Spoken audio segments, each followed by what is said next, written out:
so one of these shocks is sticking. Like it's not moving. The shocks are done and they are smooth as butter. All right, the next thing we're gonna do are bearings. We're gonna go in and just try not to damage. You don't want to damage the seal, obviously. All right, all my bearings are done. So I'm rebuilding the front differential right now. The stock oil on the front differential on the X-Maxx is 10K. I'm gonna go a little bit thicker. Oh, look at how beautiful this thing is. Nice and clean, not leaking at all.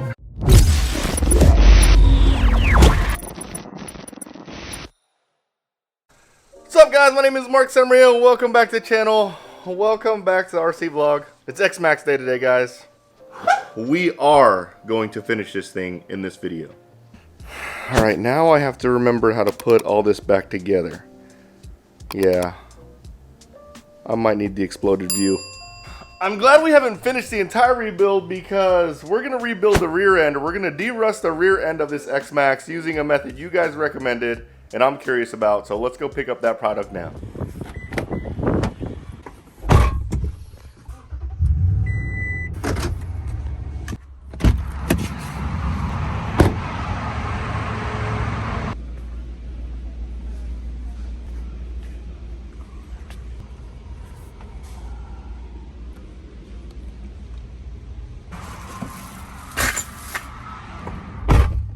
Hours later.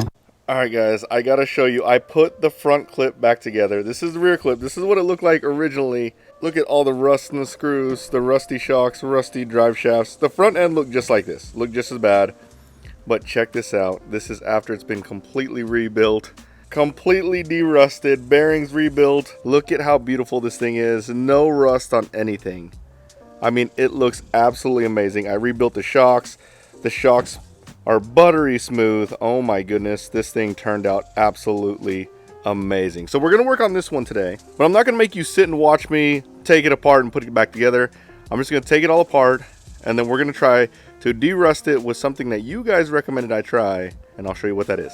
So if you didn't watch the first rebuild video, this is what I used to de-rust all my screws. I basically just submerged all my screws in apple cider vinegar and it took all the rust off. Now I'll say it didn't take everything off perfect. I had to kind of scrub some screws to get all the rust off, but it did break it up just enough to be able to wipe it clean. Apple cider vinegar did work. However, in that video, a lot of you guys recommended I try something else, and this is what you guys recommended I try. It's called Evapo-Rust. You can get it at Harbor Freight. I don't know if you have a Harbor Freight in your area, but that's where I could get it. I'm sure you can order it online somewhere. The reason why I'm going to try this is because I feel like if this does work really well and it doesn't stink as bad as apple cider vinegar, I'm going to recommend this. However, this is about $9 a bottle, where this is only $2.50, maybe even less than that. So it is cheaper to do it this way, but it stinks. Maybe this works better and doesn't stink. Maybe this way we'll go. But the only way we'll find out is we try it. So we're going to take all the screws out of the rear end and try to de-rust them with this and see which one works better. I'm not going to de-rust the drive shafts and springs with this. I'm just going to do it with this because I have plenty of this left. I don't want this. I need to get rid of it as soon as I can. So I'm going to go ahead and de-rust the springs and drive shafts with this and just the screws with this. And we'll see how it works. Alright, I have the rear end broken down. I got my div pieces soaking in some Simple Green. We're about to pour the Evapo-Rust in there. We're going to see what it looks like. And then I have my plastic parts soaking in some soap water. So I decided, yes, I'm going to go ahead and do everything. I'll just do everything in one big bin. Or one big Tupperware, so here we go. Oh. Actually kind of looks like apple cider vinegar. Yes, I have my opinion in there. Side note, that's really important. It does not stink like apple cider vinegar. This doesn't smell bad at all. So, and I believe this is supposed to be safe. See, it says read warning labels on back panel. Okay, so it's not as safe as I thought it would be. All right, guys, we're gonna check the Evapo-Rust progress. What the heck? Okay, it doesn't stink. But what's weird is there's not really, like, I was expecting to see a whole bunch of like residue or grime kind of just hanging out. Oh, it does stinks a little bit. Stinks a smidge. But the rust is definitely all gone. The rust like literally evaporated. I mean, that's what it did. Alright, we're taking a drive shaft out, see how clean the drive shaft got. Looks like the rust is all gone. Definitely got rid of all the rust. Now, can I say it was better than the apple cider vinegar? Maybe. Let's see one of these springs. I know the springs had a little bit of rust still on it because they weren't completely submerged. Not bad. Not bad at all. Alright, so Evapor Rust is definitely works really, really well. It doesn't stink as bad, and there's not like a whole bunch of grime. The cool thing about Evapor Rust is I could probably just leave this sitting in the Tupperware and then just throw rusted screws in there whenever I need it. But it looks like you got everything out really well. I mean, look at that. Very, very nice. Awesome. Evapor Rust. Definitely check it out. It definitely doesn't stink as bad. It is a little bit more expensive, but let's take all this stuff out and get the rear end rebuilt. I would say Evapor Rust worked on the screws a little bit better than the apple cider vinegar. I feel like with the apple cider vinegar, there was still a little bit of rust on top that I had to wipe off. I mean, all these were really, really rusty. I mean, you guys saw it before I started, but all these are nice and clean. Let's see if we can focus on that. I mean, you can't see anything because there's nothing there, but I'd definitely recommend the Evapor Rust. Oh my God, guys, the car is done. It looks absolutely amazing. I stopped to work on the body. This body is pretty beat up. However, I noticed that the holes are actually only where the sticker part was. So I decided, again, to save money because this is a budget rebuild, I decided I was going to just try to find a sticker sheet. Now, they don't sell just the X-Maxx sticker sheet alone. Luckily, I had a sticker sheet. I had it somewhere. Where did I put my X-Maxx sticker sheet? Here it is. Found it. Okay, so I should be able to, my body's over there, just cover the holes with a new sticker sheet. Because there's holes here on the headlights, there's a hole on the back window. And then in regards to the screw holes pulling through the body, I did get these. These are the body reinforcers. I should be able to put these on and this body should be fine. It really isn't that beat up. And luckily this comes with screws. So the rusted body screws on here will go away. We're done, guys. We're done. We're here at my parents' farm. We're gonna go drive this thing. Guys, it turned out absolutely amazing. I am completely blown away. It's probably one of my most favorite rebuilds that I've done in a really, really long time. It was so rewarding to see where it came from, how it was all rusted and beat up, and how it looks now. Guys, check this thing out.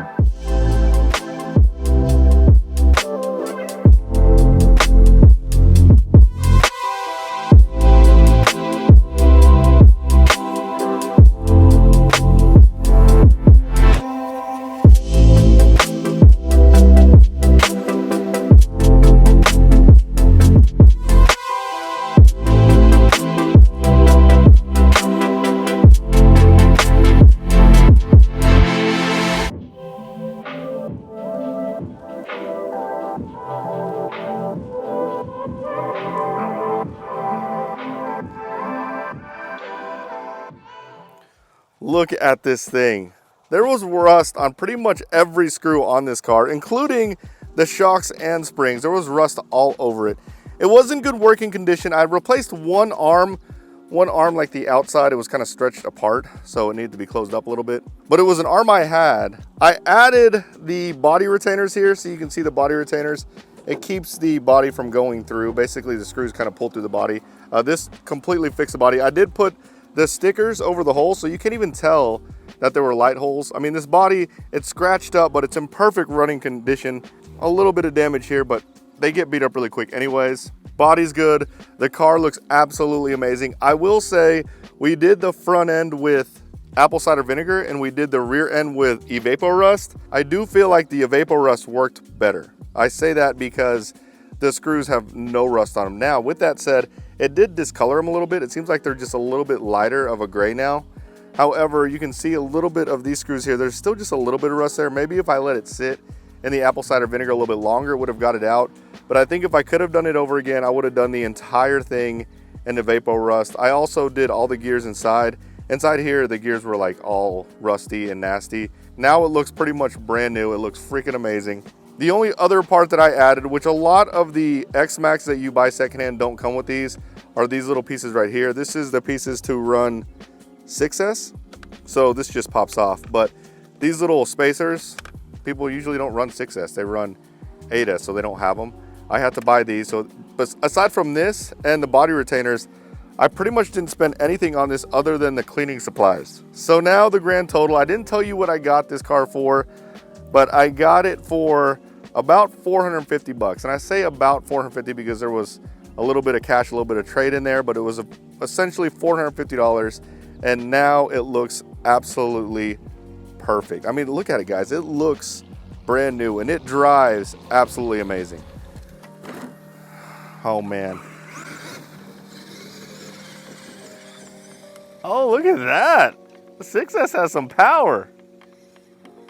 I have to admit, guys, I had so much fun rebuilding this. This was, for me, is as much as it was for you guys. I say that because I get the question all the time on how I don't get burnt out of RC, get burnt out of racing. Honestly, I would get burnt out of racing if I didn't do stuff like this. This really was what I needed.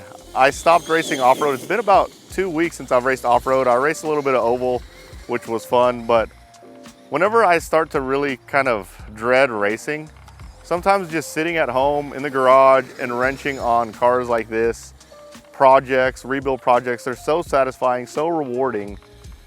It really sparks the interest and passion for RC over again. This right here is so much fun to me. I know it seems kind of simple to you guys, me just driving around in circles. I'm not even really going that fast, but this thing was in awful shape, and now it's an awesome, beautiful RC truck that I can drive at my parents' place anywhere I want. And guys, this makes me so happy. The suspension changes I did were great. I put 50 weight all the way around, 600 CST, and I added a little bit on the diffs, so it does push a little bit, but the X-Maxx pushed anyways. I did 30K in the front in the diffs and then 15K in the rear. It doesn't diff out as bad to me. I feel like that's fast. For 6S, that's super fast. But it handles so well. And it's just a fun little car. The only thing I wish I would have changed is maybe taking a little bit of brake out. I gotta be careful on the brake because it brakes like, it has like crazy amount of brakes. It will definitely endo. But this is what I love about the X-Maxx is it can pretty much tackle any terrain. It doesn't care what it's in. It just drives over everything. Oh my God, look at it. It's freaking beautiful. Well, that's a wrap, guys. And not just a wrap on this vlog, but this entire series. I hope you enjoyed it. I had a blast. Let me know if you did enjoy it. Let me know what you want me to do next. If you want me to just go find something else, bust it up and see if I can repair it. Again, not a Traxxas fanboy, but if I can find used Traxxas stuff, it's easier because I have Traxxas right down the street from me and I have a lot of the spare parts already. So yeah, guys, thanks for watching. I hope you like it. If you did, smash the like button, subscribe to my channel, turn on the notification bell, and you guys will see me next time. Later, guys.